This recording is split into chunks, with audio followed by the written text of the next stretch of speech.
Okay, good morning all of you. അപ്പോൾ 10ാമത്തെ lesson അല്ലേ? എല്ലാവരും വായിച്ചു നോക്കിയിട്ടുണ്ടായിരുന്നോ അത്? ഓക്കെ. അപ്പോൾ ഒളിമ്പിക്സ് എന്നാണ് പാഠത്തിന്റെ നെയിം. ഗ്രീസിൽ പണ്ട് ഇനോമിയസ് എന്നൊരു രാജാവ് ഉണ്ടായിരുന്നു. തേരോട്ട മത്സരത്തിൽ അതിപ്രഗത്ഭനായിരുന്നു ഇനോമിയസ്. അദ്ദേഹത്തിന് അതിസുന്ദരിയായ ഒരു മകൾ ഉണ്ടായിരുന്നു. ഹിപ്പഡാമിയ എന്നായിരുന്നു അവളുടെ പേര്.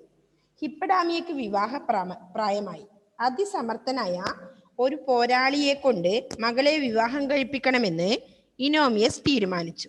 അതിനായി ഒരു തേരോട്ട മത്സരം നടത്താൻ അദ്ദേഹം തീർച്ചയാക്കി. മത്സരത്തിൽ സിയൂസ് ദേവന്റെ ഭക്തനായ പെലോപ്സ് എന്ന യുവാവാണ് ഒന്നാമനായത്. തന്നെ വിജയിപ്പിച്ചത് സിയൂസ് ദേവനാണെന്ന് പെലോപ്സ് വിശ്വസിച്ചു. അയാൾ പിൻകാലത്ത് ഒളിമ്പിയ താഴ്വരയുടെ അധിപനായി തീർന്നു. ദേവപ്രീതിക്കായി അയാൾ എല്ലാ വർഷവും തേരോട്ടമടക്കമുള്ള മത്സരങ്ങൾ നടത്താൻ തുടങ്ങി. കരുത്തിന്റെയും വീര്യത്തിന്റെയും ആഗോള മത്സരമായ ഒളിമ്പിക്സിന്റെ ഉത്ഭവത്തെക്കുറിച്ചുള്ള ഒരു ഐതിഹ്യമാണിത്. 3000-ലധികം വർഷം മുമ്പ് ഹെർക്കുലീസ് വീരനായകനാണ് ഒളിമ്പിക് മത്സരങ്ങൾക്ക് നാന്ദി കുറിച്ചതെന്ന് മറ്റൊരു ഐതിഹ്യവും പ്രചാരത്തിലുണ്ട്. ഗ്രീസിലെ ഒളിമ്പിയ ഗ്രാമത്തിൽ ആരംഭിച്ച മത്സരങ്ങളായതുകൊണ്ടാണ് ഇതിന് ഒളിമ്പിക്സ് എന്ന പേര് വന്നത്. ക്രിസ്തുവിന് മുമ്പ് 776-ൽ ആദ്യത്തെ ഒളിമ്പിക്സ് മത്സരങ്ങൾ ആരംഭിച്ചുവെന്നാണ് കരുതപ്പെടുന്നത്. ഒളിമ്പിയ താഴ്വരക്കടുത്ത് താമസിച്ചിരുന്ന ഈലിയൻ വർഗക്കാരായിരുന്നു മത്സരങ്ങളുടെ നടത്തിപ്പുകാർ. മത്സരങ്ങൾ 1 മാസം നീണ്ടു നിന്നിരുന്നു. 11 മാസത്തെ കഠിന പരിശീലനത്തിന് ശേഷമാണ് അത്ലറ്റുകൾ മത്സരങ്ങളിൽ പങ്കെടുത്തിരുന്നത്. മത്സരത്തിന് നിയമങ്ങൾ കർക്കശമായിരുന്നു. അത് ലംഘിക്കുന്നവർക്ക് കടുത്ത ശിക്ഷയും നൽകി വന്നിരുന്നു. വളരെ വാശിയേറിയ മത്സരമാണ് അക്കാലത്ത് അരങ്ങേറിയിരുന്നത്. ബോക്സിംഗിൽ മല്ലന്മാർ മരിച്ചു വീഴുക പതിവായിരുന്നു. ഒരിക്കൽ മത്സരശേഷം ശരീരം ആസകലം പരിക്കുമായി തിരിച്ചെത്തിയ യുളീസസ് എന്ന മല്ലനെ ബന്ധുക്കൾ പോലും തിരിച്ചറിഞ്ഞില്ലത്രേ. പക്ഷേ യുളീസസിന്റെ വളർത്തുനായ മാത്രം യജമാനനെ തിരിച്ചറിഞ്ഞു. ഒലിവില കൊണ്ടുള്ള കിരീടമായിരുന്നു അന്ന് വിജയികൾക്കുള്ള സമ്മാനം. കൂടാതെ അവർക്ക് ആജീവനാന്തം സൗജന്യ ഭക്ഷണവും വീടും നൽകുന്ന പതിവും ഉണ്ടായിരുന്നത്രേ. ആദ്യകാലത്ത് സ്ത്രീകൾക്ക് മത്സരത്തിൽ പങ്കെടുക്കുവാനോ മത്സരം കാണുവാനോ പോലും അനുവാദം ഉണ്ടായിരുന്നില്ല. ഒരിക്കൽ മല്ലയുദ്ധ വീരനായ പീസിഡോറസ് എന്ന യുവാവ് മത്സരത്തിനെത്തി. മകന്റെ മത്സരം കാണാൻ അമ്മയായ ഫെറേനിയസിന് മോഹം തോന്നി. അവർ ഒരു പരിശീലകന്റെ കപടവേഷം ധരിച്ച് സ്റ്റേഡിയത്തിൽ കടന്നുകൂടി. വാശിയേറിയ മത്സരത്തിൽ പീസിഡോറസ് വിജയിയായി. അമ്മ ആഹ്ലാദത്തോടെ വേദിയിലേക്ക് ഓടിക്കയറി. ഒളിമ്പിക്സിന്റെ നടത്തിപ്പുകാർക്ക് കാര്യം പിടികിട്ടി. അവർ ആ സ്ത്രീയെ പിടിച്ചുകെട്ടി. പരിപാവനമായ മാതൃത്വത്തിന്റെയും സ്നേഹത്തിന്റെയും പേരിൽ തന്റെ തെറ്റ് പൊറുക്കണമെന്ന് അവർ കേണപേക്ഷിച്ചു. നീണ്ടുനിന്ന വാദപ്രതിവാദങ്ങൾക്കും ചർച്ചകൾക്കും ശേഷം അവർ വിധവയായ ഫെറേനിയസിനെ വിട്ടയച്ചു. BC 1-ാം നൂറ്റാണ്ടോടെ പ്രാചീന ഒളിമ്പിക്സിന്റെ പ്രഭാവം മങ്ങി. മത്സരങ്ങളുടെ ആവേശം തണുത്തു. ഗ്രീസ് ക്ഷയോന്മുഖമായി. ഗോതുവർഗക്കാർ ഒളിമ്പിക്സ് വേദി തകർത്തു. ഒടുവിൽ തിയോഡോഷ്യസ് എന്ന ചക്രവർത്തി ഒളിമ്പിക് മത്സരങ്ങൾ നിരോധിച്ചുകൊണ്ട് കൽപ്പന പുറപ്പെടുവിക്കുകയും ചെയ്തു. AD 5-ാം നൂറ്റാണ്ടോടെ പ്രാചീന ഒളിമ്പിക്സ് ഒരു ഓർമ്മ മാത്രമായി. പോർവിളികൾ അവസാനിച്ചു. ജയഭേരികൾ മുഴങ്ങിയ ഒളിമ്പിക് താഴ്വര വിജനമായി. അതുവരെയായിരുന്നു നമ്മൾ പഠിച്ചത് കഴിഞ്ഞ ക്ലാസ്സിൽ. ഇപ്പോൾ കുറച്ച് കുട്ടികൾ ക്ലാസ്സിൽ ഉണ്ടായിരുന്നില്ല. ഓക്കെ, നമ്മൾ ഈ ഒളിമ്പിക്സിനെ പറ്റിയാണ് പഠിച്ചത്. അപ്പൊ ഈ ഒരു ഇത്രയും പാരഗ്രാഫ് ആയിരുന്നു നമ്മൾ ഇതുവരെ പഠിച്ചത്. അപ്പൊ അതിനുശേഷം ഉള്ളത് നമുക്ക് വായിക്കാം.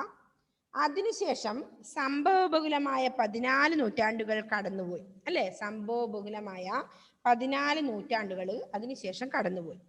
അപ്പോഴോ ഫ്രഞ്ചുകാരനായ ബാരൻ പിയറി ഡി കൂബർട്ടിന്റെ തളരാത്ത പരിശ്രമ ഫലമായിട്ടാണ് പിന്നീട് ഒളിമ്പിക് മത്സരങ്ങൾ പുനരാരംഭിച്ചത് അല്ലെ?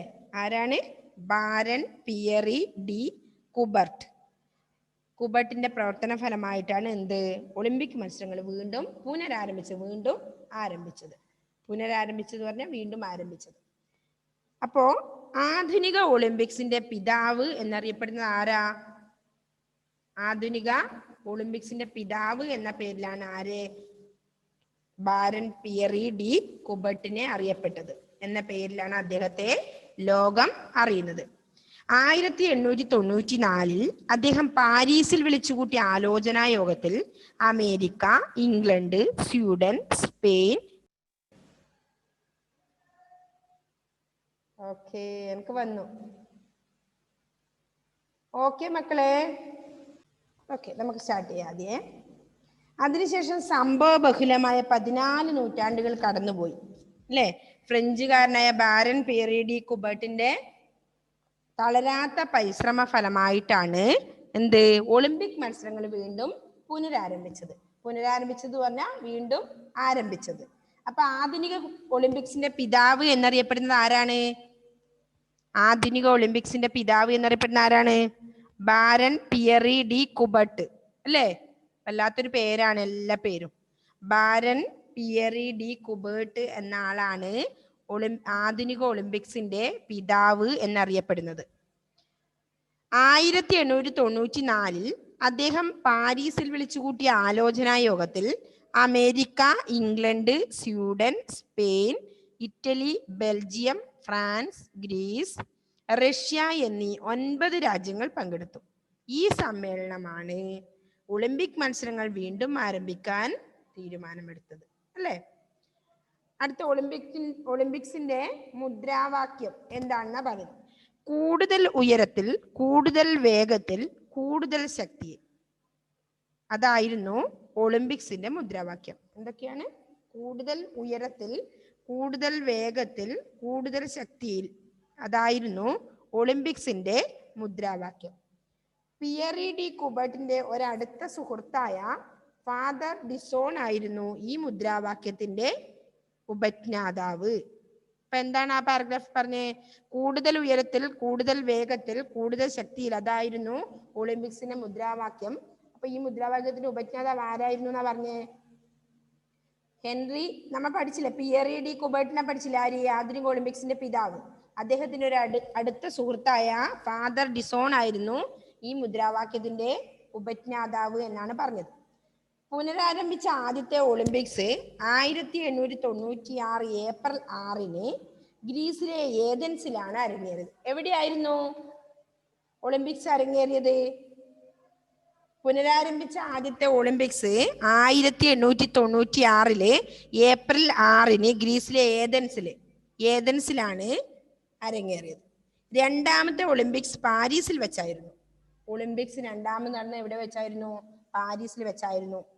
അപ്പൊ ആദ്യത്തെ ഒളിമ്പിക്സ് നടന്നത് എവിടെയാണെന്നാ പറഞ്ഞത്? ഗ്രീസിലെ ഏതൻസിലായിരുന്നു 1896. രണ്ടാമത്തെ ഒളിമ്പിക്സ് പാരീസിൽ വെച്ചായിരുന്നു. പിന്നെ 4 വർഷം ഇടവിട്ട് മത്സരങ്ങൾ തുടർന്നു. എന്നാൽ ലോകമഹായുധങ്ങൾ കാരണം 3 തവണ ഒളിമ്പിക് മത്സരങ്ങൾ നടക്കാതെ പോയിട്ടുണ്ട്. ആംസ്റ്റർഡാം ഒളിമ്പിക്സിലാണ് ഇന്ത്യ ആദ്യമായി സ്വർണ്ണ മെഡൽ നേടുന്നത്.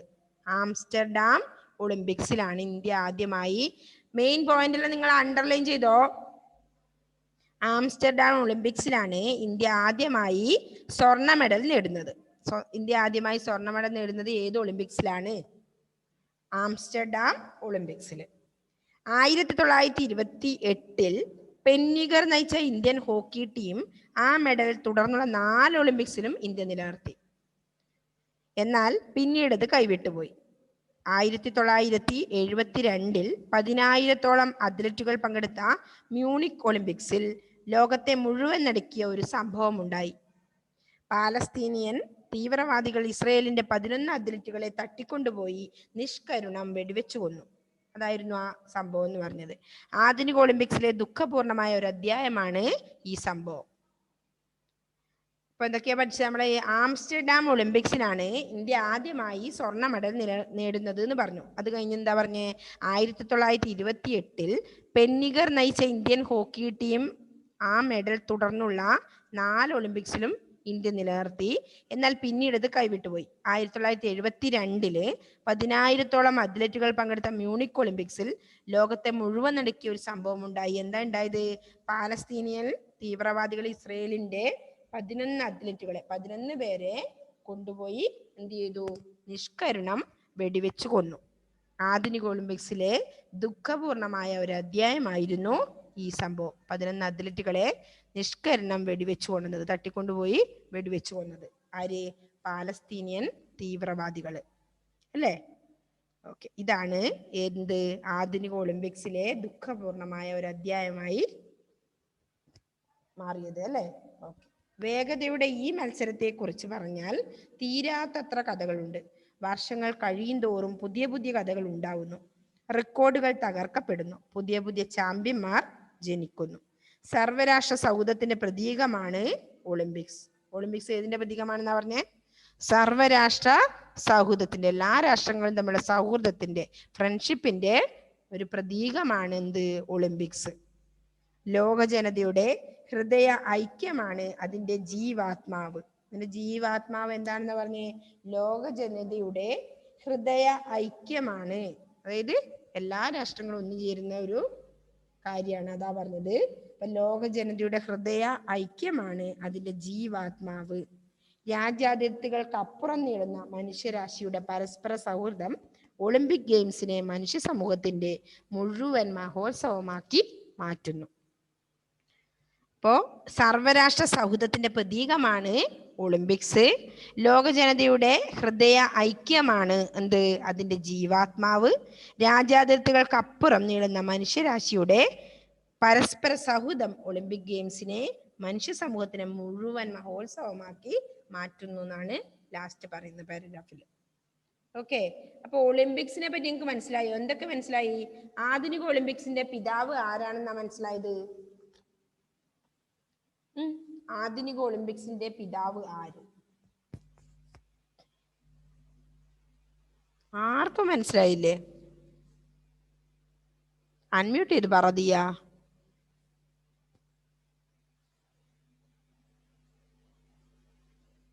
ആരാണ് ആധുനിക ഒളിമ്പിക്സിന്റെ പിതാവ്? ഇനോമിയസ്. അല്ല, ആധുനിക ഒളിമ്പിക്സിന്റെ പിതാവ് ഇനോമിയസ് അല്ല.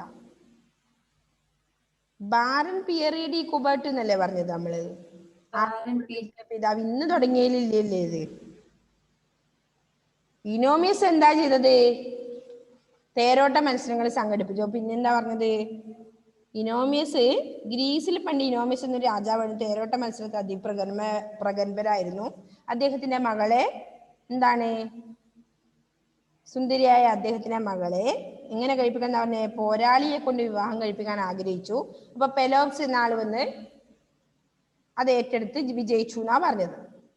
അപ്പോ അദ്ദേഹം എന്ത് ചെയ്തിന്? ഇനോമിയസ് ഒളിമ്പിക്സിന് എന്ത്, വീര്യത്തിന്റെ ആഗോള മത്സരം ഒളിമ്പിക്സിന്റെ ഉത്ഭവത്തെ കുറിച്ച് ഉള്ള ഒരു ഐതിഹ്യം, ഒളിമ്പിക്സ് എങ്ങനെ ഉണ്ടായത്, ഉത്ഭവിച്ചത് എന്നുള്ള ഒരു ഐതിഹ്യമാണ് അത് പറഞ്ഞത്. പിന്നെ ഒരു ഐതിഹ്യം കൂടെ പറഞ്ഞിട്ടുണ്ട് രണ്ടാമത്തെ പാരഗ്രാഫ്. എന്താണ്? 3000-ലധികം വർഷങ്ങൾക്ക് മുമ്പ് ഹെർക്കുലീസ് വീരനായകനാണ് ഒളിമ്പിക്സിനെ നാന്ദി കുറിച്ചത്, തുടക്കം കുറിച്ചത് എന്നും പറഞ്ഞിട്ടുണ്ട് അല്ലേ? അപ്പൊ അത് ഒരു ഐതിഹ്യമായിരുന്നു. എന്ത്? ഇനോമിയസ് രാജാവിന്റെ കാര്യവും. പിന്നെ ഇത് ഹെർക്കുലീസ് വീരനായകനാണ് ഒളിമ്പിക്സിൽ നാന്ദി കുറിച്ചത് എന്നൊരു ഐതിഹ്യം കൂടി നിലവിലുണ്ടായിരുന്നു അല്ലെ? അപ്പോ അത് കഴിഞ്ഞ് വർഷങ്ങൾ കഴിഞ്ഞ് ഒളിമ്പിക്സ് എന്നുള്ള ഒരു ഇത് അവിടെ അവസാനിച്ചു പറഞ്ഞു അല്ലെ? എങ്ങനെയാ പറഞ്ഞേ?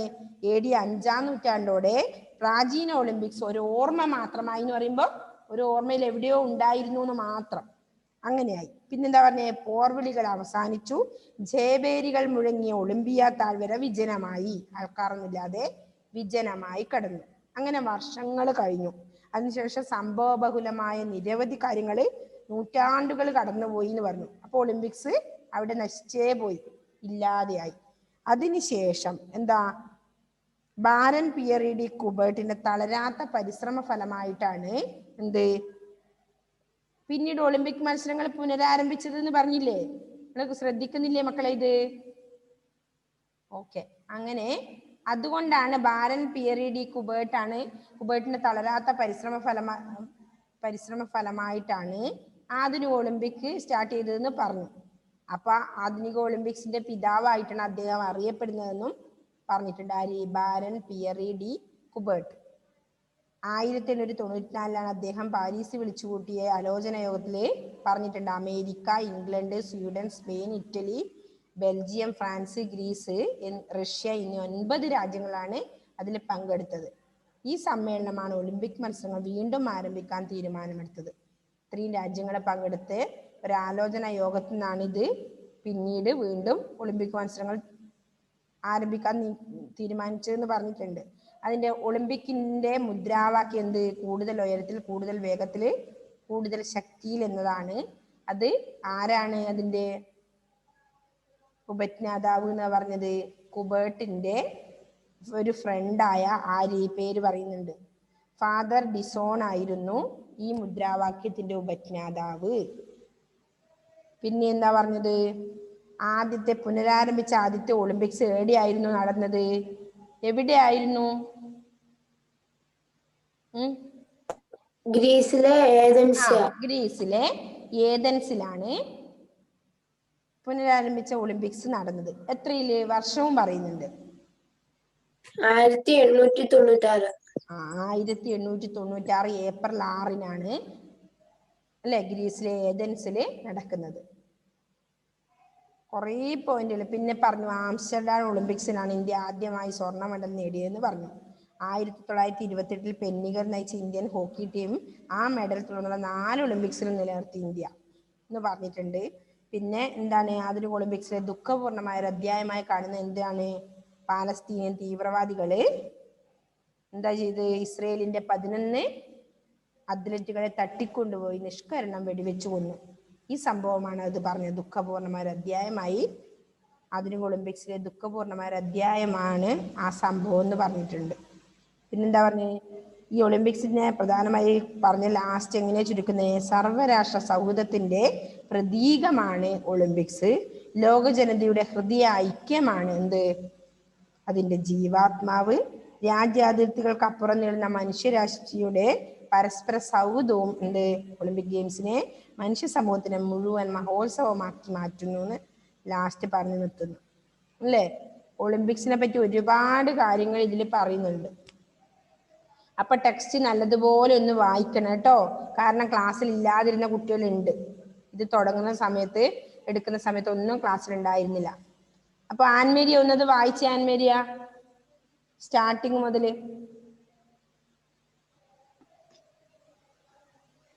പാഠം 10. ഒളിമ്പിക്സ്. ഗ്രീസിൽ പണ്ട് ഇനോമിയസ് എന്നൊരു രാജാവുണ്ടായിരുന്നു. തേരോട്ട മത്സരത്തിൽ അതിപ്രഗത്ഭനായിരുന്നു ഇനോമിയസ്. അദ്ദേഹത്തിന് അതിസുന്ദരിയായ ഒരു മകൾ ഉണ്ടായിരുന്നു. ഹിപ്പഡാമിയ എന്നായിരുന്നു അവളുടെ പേര്. ഹിപ്പഡാമിയയ്ക്ക് വിവാഹപ്രായമായി. അതിസമർത്ഥനായ ഒരു പോരാളിയെ കൊണ്ട് മകളെ വിവാഹം കഴിപ്പിക്കണമെന്ന് ഇനോമിയസ് തീരുമാനിച്ചു. അതിനായി ഒരു തേരോട്ട മത്സരം നടത്താൻ അദ്ദേഹം തീർച്ചയാക്കി. മത്സരത്തിൽ സിയൂസ് ദേവന്റെ ഭക്തനായ പെലോപ്സ് എന്ന യുവാവാണ് ഒന്നാമനായത്. തന്നെ വിജയിപ്പിച്ചത് സിയൂസ് ദേവനാണെന്ന് പെലോപ്സ് വിശ്വസിച്ചു. അയാൾ പിൽക്കാലത്ത് ഒളിമ്പിയ താഴ്വരയുടെ അധിപനായി തീർന്നു. ദൈവപ്രീതിക്കായി അയാൾ എല്ലാ വർഷവും തേരോട്ടമടക്കമുള്ള മത്സരങ്ങൾ നടത്താൻ തുടങ്ങി. കരുത്തിന്റെയും വീര്യത്തിന്റെയും ആഗോള മത്സരമായ ഒളിമ്പിക്സിന്റെ ഉത്ഭവത്തെക്കുറിച്ചുള്ള ഒരു ഐതിഹ്യമാണിത്. 3000-ലധികം വർഷം മുമ്പ് ഹെർക്കുലസ് വീരനായകനാണ് ഒളിമ്പിക് മത്സരങ്ങൾക്ക് നാന്ദി കുറിച്ചതെന്ന മറ്റൊരു ഐതിഹ്യവും പ്രചാരത്തിലുണ്ട്. ഗ്രീസിലെ ഒളിമ്പിയ ഗ്രാമത്തിൽ ആരംഭിച്ച ആയതുകൊണ്ടാണ് ഇതിന് ഒളിമ്പിക്സ് എന്ന പേര് വന്നത്. ക്രിസ്തുവിന് മുമ്പ് 776-ൽ ആദ്യത്തെ ഒളിമ്പിക്സ് മത്സരങ്ങൾ ആരംഭിച്ചുവെന്നാണ് കരുതപ്പെടുന്നത്. ഒളിമ്പിയ താഴ്വരയ്ക്ക് അടുത്ത് താമസിച്ചിരുന്ന ഈലിയൻ വർഗക്കാരായിരുന്നു മത്സരങ്ങളുടെ നടത്തിപ്പുകാർ. മത്സരങ്ങൾ 1 മാസം നീണ്ടു നിന്നിരുന്നു. 11 മാസത്തെ കഠിന പരിശീലനത്തിന് ശേഷമാണ് അത്ലറ്റുകൾ മത്സരങ്ങളിൽ പങ്കെടുത്തിരുന്നത്. മത്സരത്തിന്റെ നിയമങ്ങൾ കർക്കശമായിരുന്നു. അത് ലംഘിക്കുന്നവർക്ക് കടുത്ത ശിക്ഷയും നൽകി വന്നിരുന്നു. വളരെ വാശിയേറിയ മത്സരമാണ് അക്കാലത്തും അരങ്ങേറിയിരുന്നത്. ബോക്സിംഗിൽ മല്ലന്മാർ മരിച്ചു വീഴുക പതിവായിരുന്നു. ഒരിക്കൽ മത്സരശേഷം ശരീരമാസകലം പരിക്കുമായി തിരിച്ചെത്തിയ യുളിസസ് എന്ന മല്ലനെ ബന്ധുക്കൾ പോലും അറിഞ്ഞില്ലത്രേ. പക്ഷേ യുളിസസിന്റെ വളർത്തുനായ മാത്രം യജമാനെ തിരിച്ചറിഞ്ഞു. ഒലിവില കൊണ്ടുള്ള കിരീടമായിരുന്നു അന്ന് വിജയികൾക്കുള്ള സമ്മാനം. കൂടാതെ അവർക്ക് ആജീവനാന്തം സൗജന്യ ഭക്ഷണവും വീടും നൽകുന്ന പതിവും ഉണ്ടായിരുന്നത്രേ. ആദ്യകാലത്ത് സ്ത്രീകൾക്ക് മത്സരങ്ങളിൽ പങ്കെടുക്കുവാനോ മത്സരം കാണുവാനോ പോലും അനുവാദമുണ്ടായിരുന്നില്ല. ഒരിക്കൽ മല്ലയുദ്ധവീരനായ പിസിഡോറസ് എന്ന യുവാവ് മത്സരത്തിനെത്തി. മകന്റെ മത്സരം കാണാൻ അമ്മയായ ഫെറേനിയസിന് മോഹം തോന്നി. അവർ ഒരു പരിശീലകന്റെ കപടവേഷം ധരിച്ച് സ്റ്റേഡിയത്തിൽ കടന്നുകൂടി. വാശിയേറിയ മത്സരത്തിൽ പിസിഡോറസ് വിജയിയായി. അമ്മ ആഹ്ലാദത്തോടെ വീതിയിലേക്കോടി കയറി. ഒളിമ്പിക്സിന്റെ നടത്തിപ്പുകാർക്ക് കാര്യം പിടികിട്ടി. അവർ ആ സ്ത്രീയെ പിടിച്ചുകെട്ടി. പരിപാവനമായ മാതൃത്വത്തിന്റെയും സ്നേഹത്തിന്റെയും പേരിൽ തന്റെ തെറ്റ് പൊറുക്കണമെന്ന് അവർ കേണപേക്ഷിച്ചു. നീണ്ടുനിന്ന വാദപ്രതിവാദങ്ങൾക്കും ചർച്ചകൾക്കും ശേഷം അവർ വിധവയായ ഫെറേനിയസിനെ വിട്ടയച്ചു. BC 1-ാം നൂറ്റാണ്ടോടെ പ്രാചീന ഒളിമ്പിക്സിന്റെ പ്രഭാവം മങ്ങി. മത്സരങ്ങളുടെ ആവേശം തണുത്തു. ഗ്രീസ് ക്ഷയോന്മുഖമായി. ഗോത്ത് വർഗക്കാർ ഒളിമ്പിക്സ് വേദി തകർത്തു. ഒടുവിൽ തിയോഡോഷ്യസ് എന്ന ചക്രവർത്തി ഒളിമ്പിക് മത്സരങ്ങൾ നിരോധിച്ചുകൊണ്ട് കൽപ്പന പുറപ്പെടുവിക്കുകയും ചെയ്തു. AD 5-ാം നൂറ്റാണ്ടോടെ പ്രാചീന ഒളിമ്പിക്സ് ഓരോർമ്മ മാത്രമായി. പോർവിളികൾ അവസാനിച്ചു. ജയഭേരികൾ മുഴങ്ങിയ ഒളിമ്പിയ താഴ്വര വിജനമായി. അതിനുശേഷം സംഭവബഹുലമായ 14 നൂറ്റാണ്ടുകൾ കടന്നുപോയി. ഫ്രഞ്ചുകാരനായ ബാരൺ പിയറി ഡി കുബർട്ടിന്റെ തളരാത്ത പരിശ്രമ ഫലമായിട്ടാണ് പിന്നീട് ഒളിമ്പിക് മത്സരങ്ങൾ പുനരാരംഭിച്ചത്. ആധുനിക ഒളിമ്പിക്സിന്റെ പിതാവ് എന്ന പേരിലാണ് അദ്ദേഹത്തെ ലോകം അറിയുന്നത്. 1894-ൽ അദ്ദേഹം പാരീസിൽ വിളിച്ചുകൂട്ടിയ ആലോചന യോഗത്തിൽ America, England, Sweden, Spain, Italy, Belgium, France, Greece, Russia എന്നീ 9 രാജ്യങ്ങൾ പങ്കെടുത്തു. ഈ സമ്മേളനമാണ് ഒളിമ്പിക് മത്സരങ്ങൾ വീണ്ടും ആരംഭിക്കാൻ തീരുമാനമെടുത്തത്. കൂടുതൽ ഉയരത്തിൽ, കൂടുതൽ വേഗത്തിൽ, കൂടുതൽ ശക്തിയിൽ. അതായിരുന്നു ഒളിമ്പിക്സിന്റെ മുദ്രാവാക്യം. പിയറി ഡി കുബർട്ടിന്റെ ഒരടുത്ത സുഹൃത്തായ ഫാദർ ഡിസോൺ ആയിരുന്നു ഈ മുദ്രാവാക്യത്തിന്റെ ഉപജ്ഞാതാവ്.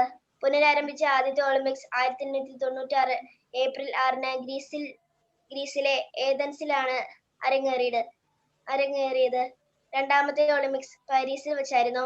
പിന്നെ 4 വർഷം ഇടവിട്ട് മത്സരങ്ങൾ തുടർന്നു. എന്നാൽ ലോകമഹായുദ്ധങ്ങൾ കാരണം 3 തവണ ഒളിമ്പിക് മത്സരങ്ങൾ നടക്കാതെ പോയിട്ടുണ്ട്. ആംസ്റ്റർഡാം ഒളിമ്പിക്സിലാണ് ഇന്ത്യ ആദ്യമായി സ്വർണ്ണ മെഡൽ നേടുന്നത്. 1928-ൽ പെന്നിക്കർ നയിച്ച ഇന്ത്യൻ ഹോക്കി ടീം ആ മെഡൽ തുടർന്നുള്ള 4 ഒളിമ്പിക്സിലും ഇന്ന് നിലനിർത്തി. എന്നാൽ പിന്നീട് അത് കൈവിട്ടു പോയി.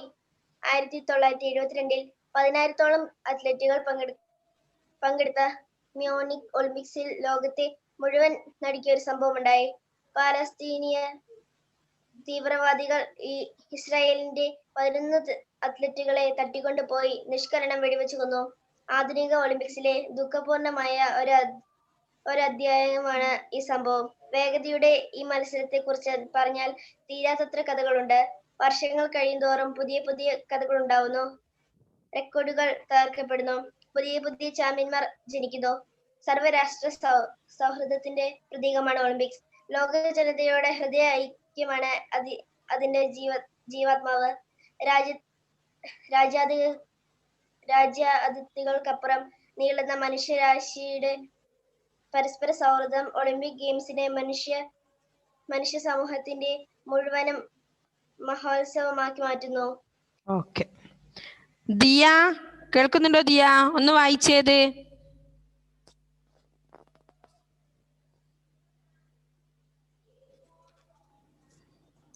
പാഠം 10. ഒളിമ്പിക്സ്. ഗ്രീസിൽ പണ്ട് ഇനോമിയസ് എന്നൊരു രാജാവ് ഉണ്ടായിരുന്നു.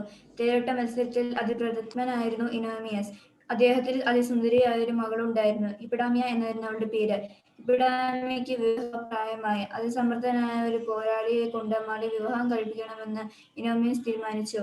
അതിനായി ഒരു തേരോട്ട മത്സരം നടത്താൻ അദ്ദേഹം തീർച്ചയാക്കി. മത്സരത്തിൽ സിയൂസ് ദേവന്റെ ഭക്തനായ പില്ലോസ് എന്ന യുവാവാണ് ഒന്നാമനായത്. തന്റെ വിജയിപ്പിച്ചത് സിയൂസ് ദേവനാണ് പില്ലോസ് വിശ്വസിച്ചു. അയാൾ പിൽക്കാലത്ത് ഒളിമ്പിയ താഴ്വരയുടെ അധിപനായിരുന്നു. ദൈവപ്രീതികരായ അയാൾ എല്ലാ വർഷവും തേരോട്ടം മടക്കമുള്ള മത്സരം നടത്താൻ തുടങ്ങി. കരുത്തിന്റെയും വീര്യത്തിന്റെയും ആഗോള മത്സരങ്ങൾ ഒളിമ്പിക്സിന്റെ ഉത്ഭവത്തെക്കുറിച്ചുള്ള ഒരു ഐതിഹ്യമാണ്. 3000-ലധികം വർഷം മുമ്പ് ഹെർക്കുലസ് വീരനായകനാണ് ഒളിമ്പിക് മത്സരങ്ങൾക്ക് നാന്ദി കുറിച്ചതെന്ന് മറ്റൊരു ഐതിഹ്യവും പ്രചാരത്തിലുണ്ട്. ഗ്രീസിൽ ഒളിമ്പിയ ഗ്രാമത്തിൽ ആരംഭിച്ച മത്സരങ്ങളാണ്. അതുകൊണ്ടാണ് ഇതിന് ഒളിമ്പിക്സ് എന്ന പേര് വന്നത്. ക്രിസ്തുവിന് മുമ്പ് 776-ൽ ആദ്യത്തെ ഒളിമ്പിക്സ് മത്സരങ്ങൾ ആരംഭിച്ചുവെന്നാണ് കരുതപ്പെടുന്നത്. ഒളിമ്പിയ താഴ്വരയ്ക്കടുത്ത് താമസിച്ചിരുന്ന ഈലിയൻ വർഗക്കാരായിരുന്നു മത്സരങ്ങളുടെ നടത്തിപ്പുകാർ. മത്സരങ്ങൾ 1 മാസം നീണ്ടു നിന്നിരുന്നു. 11 മാസത്തെ കഠിന പരിശീലനത്തിന് ശേഷമാണ് അത്ലറ്റുകൾ മത്സരങ്ങളിൽ പങ്കെടുത്തിരുന്നത്. മത്സരത്തിന്റെ നിയമങ്ങൾ കർശനമായിരുന്നു. അത് ലംഘിക്കുന്നവർക്ക് കടുത്ത ശിക്ഷ നൽകി വന്നിരുന്നു. വളരെ വാശിയേറിയ മത്സരമാണ് അക്കാലത്ത് അരങ്ങേറിയിരുന്നത്. ബോക്സിംഗിൽ മല്ലന്മാർ മരിച്ചു വീഴുക പതിവായിരുന്നു. ഒരിക്കൽ മത്സരത്തിനു ശേഷം ശരീരമാസമകലം പരുക്കമായി തിരിച്ചെത്തിയ യൂലിയസ് എന്ന മല്ലനെ ബന്ധുക്കൾ പോലും തിരിച്ചറിഞ്ഞില്ലത്രേ. പക്ഷേ യൂലിയസിന്റെ വളർത്തു നായ മാത്രം യജമാനനെ തിരിച്ചറിഞ്ഞു. ഒരു വില കൊണ്ടുള്ള കിരീടമായിരുന്നു അന്ന് വിജയികൾക്ക് സമ്മാനം. കൂടാതെ അവർക്ക് ആജീവന അന്ന് സൗജന്യ ഭക്ഷണവും വീടും നൽകുന്ന പതിവും ഉണ്ടായിരുന്നത്രേ. ആദ്യകാലത്ത് സ്ത്രീകൾക്ക് മത്സരത്തിൽ പങ്കെടുക്കുവാനോ മത്സരങ്ങൾ കാണുവാനോ പോലും അനുവാദം ഉണ്ടായിരുന്നില്ല. ഒരിക്കൽ മല്ലയുദ്ധ വീരനായ പീലിഡോറസ് എന്ന യുവാവ് മത്സരത്തിനെത്തി. മകന്റെ മത്സരം കാണാൻ അമ്മയായ ഫെറേനിയസിന് മോഹം തോന്നി. അവർ ഒരു പരിശീലന കപട വേഷം ധരിച്ച് സ്റ്റേഡിയത്തിൽ കടന്നുകൂടി. വാശിയേറിയ മത്സരത്തിൽ പീലിഡോറസ് വിജയനായി. അമ്മ ആഹ്ലാദത്തോടെ വേദിയിലേക്ക് ഓടിക്കയറി. ഒളിമ്പിക്സിന് നടത്തിപ്പുകാർക്ക് കാര്യം പിടികിട്ടി. അവർ ആ സ്ത്രീയെ പിടിച്ചു കെട്ടി. പരിപാവനമായ മാതൃത്വത്തിന്റെ സ്നേഹത്തിന്റെയും പേരിൽ തന്റെ തെറ്റ് പോർക്കണമെന്ന് അവർ ക്ഷണാപേക്ഷിച്ചു. നീണ്ടുനിന്ന വാദപ്രതിവാദങ്ങൾക്കും ചർച്ചകൾക്കും ശേഷം അവർ വിധവയായ ഫെറോനിയസെ വിട്ടയച്ചു. BC 1-ാം നൂറ്റാണ്ടോടുകൂടെ പ്രാചീന ഒളിമ്പിക്സിന്റെ പ്രഭാവം മങ്ങി. മത്സരങ്ങളുടെ ആവേശം തണുത്തു. Greece ക്ഷയോന്മുഖമായി.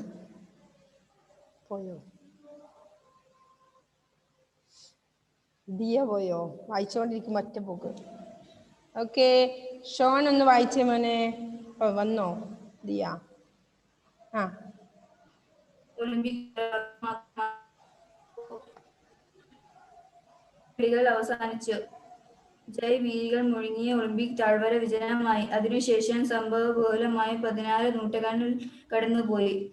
ഫ്രഞ്ചുകാരനായ barren Pierre de Coubertin തളരാതെ പരിശ്രമഫലമായിട്ടാണ് പിന്നീട് ഒളിമ്പിക് മത്സരങ്ങൾ പുനരാരംഭിച്ചത്. ആധുനിക ഒളിമ്പിക് മത്സരങ്ങൾ പുനരാരംഭിച്ചത്. ആധുനിക ഒളിമ്പിക്സിന്റെ പിതാവ് എന്ന പേരിലാണ് അദ്ദേഹത്തിന് ലോകം അറിയപ്പെടുന്നത്. എന്ന പേരിലാണ് അദ്ദേഹത്തെ 1894 അദ്ദേഹം Britain, Spain, Italy, Belgium, France, Greece, Russia എന്നീ 9 രാജ്യങ്ങൾ പങ്കെടുത്തു. ഈ സമ്മേളനമാണ് ഒളിമ്പിക് മത്സരങ്ങൾ വീണ്ടും ആരംഭിക്കാൻ തീരുമാനമെടുത്തത്. കൂടുതൽ ഉയരത്തിൽ, കൂടുതൽ വേഗത്തിൽ, കൂടുതൽ ശക്തിയിൽ. അതായിരുന്നു ഒളിമ്പിക്സിന്റെ മുദ്രാവാക്യം. പിയറി ഡി കുബർട്ടിന്റെ ഒരടുത്ത സുഹൃത്തായിരുന്ന ഫാദർ ഡിസോൺ ആയിരുന്നു ഈ മുദ്രാവാക്യത്തിന്റെ ഉപജ്ഞാതാവ്. പുനരാരംഭിച്ച ആദ്യത്തെ ഒളിമ്പിക്സ് 1896 ഏപ്രിൽ 6-ന് ഗ്രീസിലെ ഏഥൻസിലാണ് അരങ്ങേറിയത്. രണ്ടാമത്തെ ഒളിമ്പിക്സ് പാരീസിൽ വെച്ചായിരുന്നു. പിന്നെ 4 വർഷം ഇടവിട്ട മത്സരങ്ങൾക്ക് തുടർന്നു. എന്നാൽ ലോകമഹായുദ്ധങ്ങൾ കാരണം 3 തവണ ഒളിമ്പിക് മത്സരങ്ങൾ നടത്താതെ പോയിട്ടുണ്ട്. ആംസ്റ്റർഡാം ഒളിമ്പിക്സിലാണ് 1928-ൽ നിഗർ നയിച്ച ഇന്ത്യൻ ഹോക്കി ടീം ആ മെഡൽ തുടർന്നുള്ള 4 ഒളിമ്പിക്സിലും ഇന്ത്യ നിലനിർത്തി. എന്നാൽ പിന്നീട് അത് കൈവിട്ടു പോയി. 1972-ൽ 10,000-ത്തോളം അത്ലറ്റുകൾ പങ്കെടുത്ത മ്യൂണിക് ഒളിമ്പിക്സിൽ ലോകത്തെ മുഴുവൻ നടുക്കിയ ഒരു സംഭവമുണ്ടായി.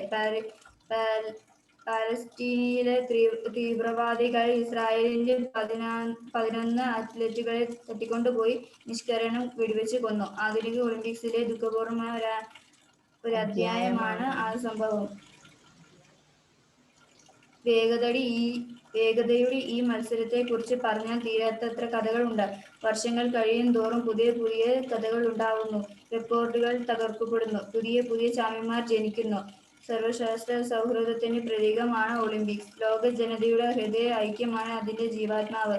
രാജ്യതിർത്തികൾക്കപ്പുറം നീളുന്ന മനുഷ്യരാശിയുടെ പരസ്പര സൗഹൃദവും ഒളിമ്പിക് ഗെയിംസ് മനുഷ്യ സമൂഹത്തിന് മുഴുവനും മഹോത്സവമാക്കി മാറ്റുന്നു. ഓക്കെ, നെക്സ്റ്റ് ഷോൺ ഒന്ന് വായിച്ചേ. പാഠം 10 ഒളിമ്പിക്സ്. ഗ്രീസിൽ പണ്ട് ഇനോമിയസ് എന്നൊരു രാജാവ് ഉണ്ടായിരുന്നു. തേരോട്ട മത്സരത്തിൽ അതിപ്രജ്ഞനായിരുന്നു ഇനോമിയസ്. അദ്ദേഹത്തിന് സുന്ദരിയായ ഒരു മകൾ ഉണ്ടായിരുന്നു. ഹിപ്പഡാമിയ എന്നായിരുന്നു അവളുടെ പേര്. ഹിപ്പഡാമിക്ക് വിവാഹപ്രായമായി. അതിസമർത്ഥനായ ഒരു പോരാളിയെ കൊണ്ട് മകളെ വിവാഹം കഴിപ്പിക്കണമെന്ന് ഇനോമിയസ് തീരുമാനിച്ചു. അതിനായി ഒരു തേരോട്ട മത്സരം നടത്താൻ അദ്ദേഹം തീർച്ചയാക്കി. മത്സരത്തിൽ സിയൂസ് ദേവന്റെ ഭക്തനായ പെലോപ്സ് എന്ന യുവാവാണ് ഒന്നാമനായത്.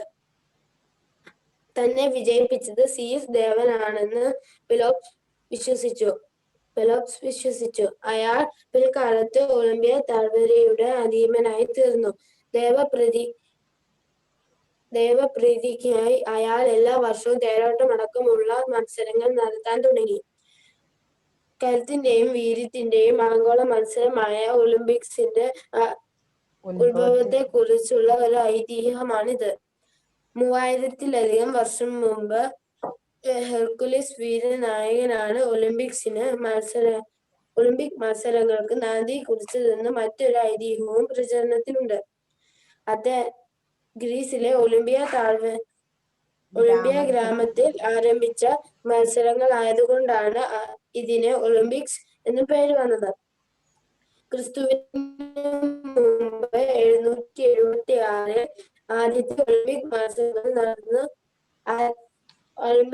മത്സരങ്ങൾ ആരംഭിച്ചു എന്നാണ് കരുതപ്പെടുന്നത്. ഒളിമ്പിയ താഴ്വരയ്ക്കടുത്ത് താമസിച്ചിരുന്ന ഈലിയൻ വർഗക്കാരായിരുന്നു മത്സരങ്ങളുടെ നടത്തിപ്പുകാർ. മത്സരങ്ങൾ 1 മാസം നീണ്ടുനിന്നിരുന്നു. 11 മാസത്തെ കഠിന പരിശീലനത്തിനു ശേഷമാണ് അത്ലറ്റുകൾ മത്സരങ്ങളിൽ പങ്കെടുത്തിരുന്നത്. മത്സരത്തിന്റെ നിയമങ്ങൾ കർക്കശമായിരുന്നു. അത് ലംഘിക്കുന്നവർക്ക് കടുത്ത ശിക്ഷയും നൽകി വന്നിരുന്നു.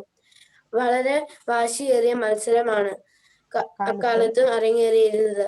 ബോക്സിംഗിൽ മല്ലന്മാർ മരിച്ചു വീഴുക പതിവായിരുന്നു.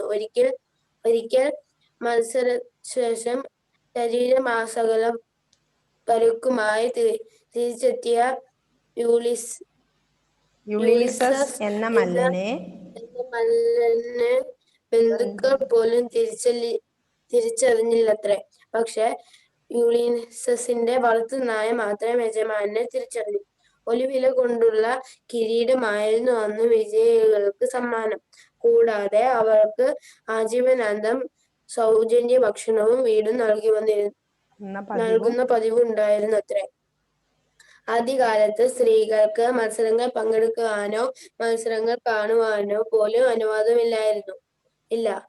ഒരിക്കൽ മല്ലയുദ്ധവീരനായ ഡോറസ് എന്ന യുവാവ് മത്സരത്തിനെത്തി. മകന്റെ മത്സരം കാണാൻ അമ്മയായ ഫെറേനിയസിന് മോഹം തോന്നി. അവൾ ഒരു പരിശീലകന്റെ കപടവേഷം ധരിച്ച് സ്റ്റേഡിയത്തിൽ കടന്നുകൂടി. വാശിയേറിയ മത്സരത്തിൽ പീസിഡോറസ് വിജയിയായി.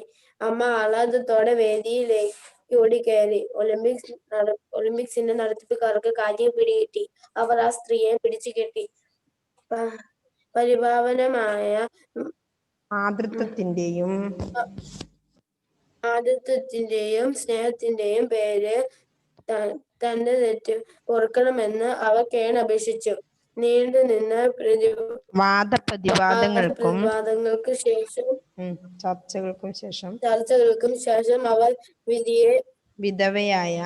വിധവയെ ഫെറേനിയസിനെ വിട്ടയച്ചു. BC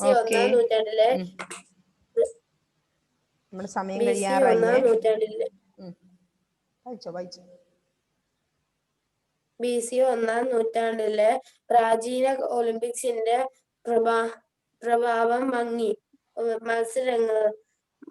മത്സരങ്ങളുടെ ആവേശം തണുത്തു. ഗ്രീസ് ക്ഷയോന്മുഖമായി. ഗോൾഫ് വർഗക്കാർ ഒളിമ്പിക്സ് വേദി തകർത്തു. ഒടുവിൽ ഒടുവിൽ തിയോഡോഷ്യസ് ദോഷ്യസ് എന്ന ചക്രവർത്തി ഒളിമ്പിക് മത്സരങ്ങൾ നിരോധിച്ചുകൊണ്ട് കൽപ്പന പുറപ്പെടുവിക്കുകയും ചെയ്തു. AD 5-ാം നൂറ്റാണ്ടിലെ പ്രാചീന ഒളിമ്പിക് ഓർമ്മ മാത്രമായി. പോർവിളികൾ അവസാനിച്ചു. ജയഭേരികൾ മുഴങ്ങിയ ഒളിമ്പിയ താഴ്വര വിജയമായി മാറി. വിജനമായി. അതിനുശേഷം സംഭവബഹുലമായ 14 നൂറ്റാണ്ടുകൾ കടന്നുപോയി. ഫ്രഞ്ചുകാരനായ ബാരൺ പിയറി ഡി കുബർട്ടിന്റെ തളരാത്ത പരിശീലന ഫലമായിട്ടാണ് പിന്നീട് ഒളിമ്പിക്സ് മത്സരങ്ങൾ പുനരാരംഭിച്ചത്. ആധുനിക ഒളിമ്പിക്സിന്റെ പിതാവ് എന്ന നിലയിൽ അദ്ദേഹത്തെ ലോകം അറിയുന്നത് 1894 പാരീസിൽ വിളിച്ചുകൂട്ടിയ ആലോചന യോഗത്തിൽ അമേരിക്ക,